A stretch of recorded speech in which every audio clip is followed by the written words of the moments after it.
Assalamualaikum warahmatullahi wabarakatuh. Alhamdulillahi rabbil alamin. Wassalatu wassalam ala ashrafil anbiya wal mursalin Sayyidina wa habibina wa syafi'ina wa nuri qulubina Muhammad habibi rabbil alamin wa imami ghuril muhajjalin wa ala alihi wa sahbihi ajma'in.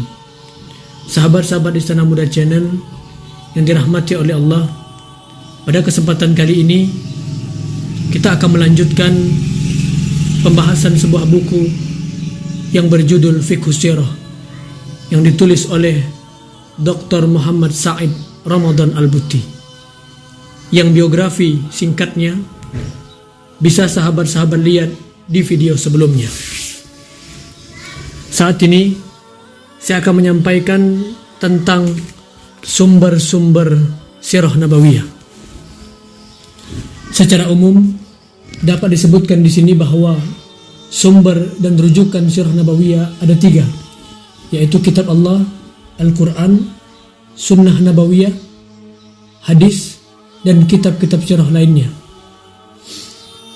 Yang pertama, Kitabullah, Al-Quran. Kitab Allah merupakan rujukan pertama untuk memahami sifat-sifat umum Rasulullah Sallallahu Alaihi Wasallam dan mengenal tahapan-tahapan umum dari sirahnya yang mulia ini. Ia mengemukakan Sirah Nabawiyah dengan menggunakan salah satu dari 2 usbub, salah satu dari 2 sebab. Pertama, mengemukakan sebagian kejadian dari kehidupan dan sirahnya, seperti ayat-ayat yang menjelaskan tentang perang Badar, perang Uhud, perang Khandaq, dan perang Hunain, serta ayat-ayat yang mengisahkan perkawinan dengan Sayyidah Zainab binti Jahsy. Kedua, mengomentari kasus-kasus dan peristiwa-peristiwa yang terjadi untuk menjawab masalah-masalah yang timbul, atau mengungkapkan masalah yang belum jelas, atau untuk menarik perhatian kaum muslim kepada pelajaran dan nasihat yang terkandung di dalamnya. Semua itu berkaitan dengan salah satu aspek dari sirahnya atau permasalahannya. Dengan demikian, hal itu telah menjelaskan banyak hal dari berbagai periode kehidupannya dan beragam urusan serta aktivitasnya. Tetapi pembicaraan Al-Quran tentang kesemuanya itu hanya disampaikan secara terputus-putus. Betapapun beragamnya usbub Al-Quran, sebab Al-Quran dalam menjelaskan segi sirahnya, tetapi tidak lebih hanya sekedar penjelasan secara umum dan penyajian secara global dan sekilas tentang beberapa peristiwa dan berita. Demikianlah cara Al-Quran dalam menyajikan setiap kisah tentang para nabi dan umat-umat terdahulu. Sahabat-sahabat Istana Muda Channel yang dirahmati oleh Allah. Kedua, Sunnah Nabawiyah, yaitu apa yang terkandung di dalam kitab-kitab para imam hadis yang terkenal jujur dan amanah, seperti kitab-kitab 6 Muwatta Imam Malik dan Musnad Imam Ahmad, kitab Sahih Bukhari, kitab Sahih Muslim, kitab Sunan Abu Daud, kitab Sunan At-Tirmizi, kitab Sunan An-Nasai, dan kitab Sunan Ibnu Majah. Sumber kedua ini, yaitu hadis, lebih luas dan lebih rinci. Hanya saja belum tersusun secara urut dan sistematis dalam memberikan gambaran kehidupan Rasulullah Sallallahu Alaihi Wasallam sejak lahir hingga wafat. Hal ini disebabkan oleh dua hal. Yang pertama, sebagian besar kitab-kitab ini disusun hadis-hadisnya berdasarkan bab-bab fikih atau sesuai dengan satuan pembahasan yang berkaitan dengan syariat Islam. Oleh karena itu, hadis-hadis yang berkaitan dengan sirahnya yang menjelaskan bagian dari kehidupannya terdapat pada berbagai tempat di antara semua bab yang ada.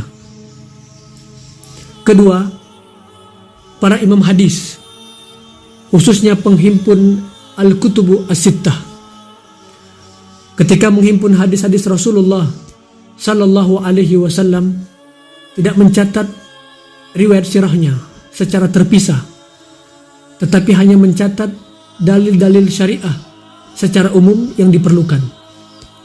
Di antara keistimewaan sumber kedua ini, yaitu hadis, ialah bahwa sebagian besar isinya diriwayatkan dengan sanad sahih yang bersambung kepada Rasulullah Sallallahu Alaihi Wasallam atau kepada para sahabat yang merupakan sumber khabar mankul, sumber kabar secara turun-menurun.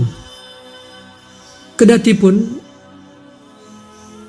kita temukan pula beberapa riwayat dhaif, riwayat yang lemah yang tidak bisa dijadikan hujjah. Sahabat-sahabat Istana Muda Channel yang dirahmati oleh Allah, yang ketiga, kitab-kitab sirah. Kajian-kajian sirah di masa lalu diambil dari riwayat-riwayat pada masa sahabat yang disampaikan secara turun-menurun tanpa ada yang memperhatikan untuk menyusun atau menghimpunnya dalam suatu kitab. Kedatipun sudah ada beberapa orang yang memperhatikan secara khusus sirah Nabi Sallallahu Alaihi Wasallam dengan rincian-rinciannya. Baru pada generasi tabi'in, sirah Rasulullah Sallallahu Alaihi Wasallam diterima dengan penuh perhatian. Banyak di antara mereka yang mulai menyusun data tentang sirah Nabawiyah yang didapatkan dari lembaran-lembaran kertas. Di antara mereka ialah Urwah bin Zubair yang meninggal pada tahun 92 Hijriah. Terus ada Abban bin Utsman yang meninggal pada tahun 105 Hijriah. Suhrabil bin Sa'ad yang meninggal pada 123 Hijriah.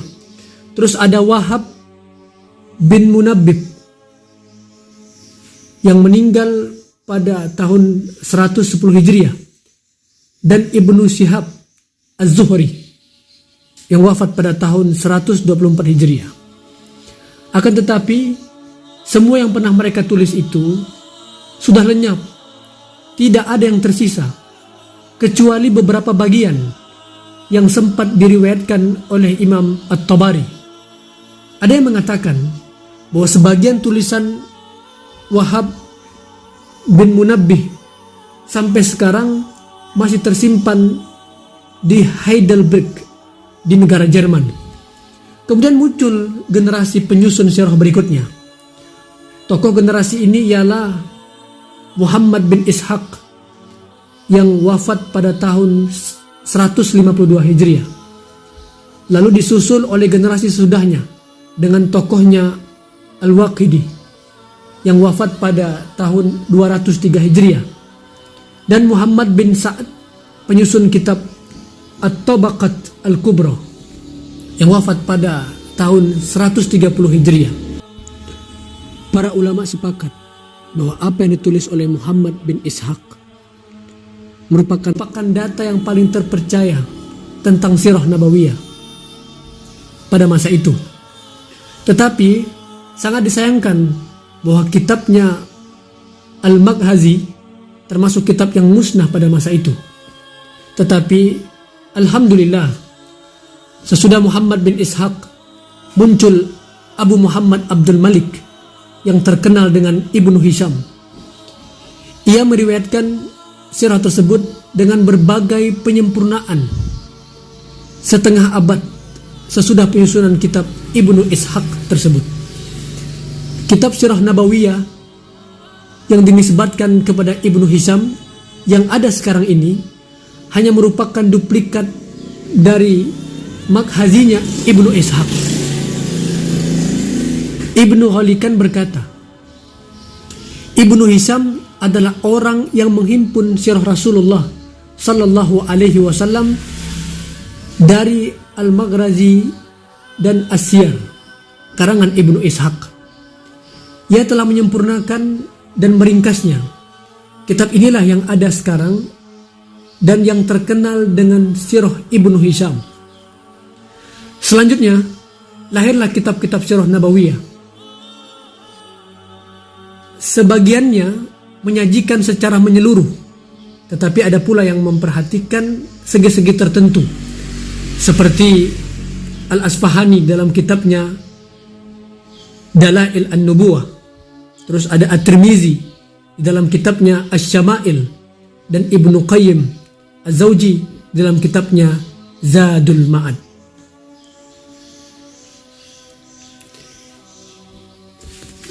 Demikian pembahasan kita kali ini.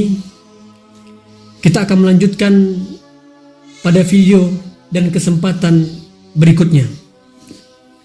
Terima kasih yang telah mendukung dan menonton channel ini. Jangan lupa untuk didukung dengan subscribe, like, share, dan komen agar channel ini terus maju dan berkembang untuk belajar bersama dan saling berbagi, serta dapat memberikan banyak kebaikan untuk semua. Wabillahi taufiq wal hidayah. Assalamualaikum warahmatullahi wabarakatuh.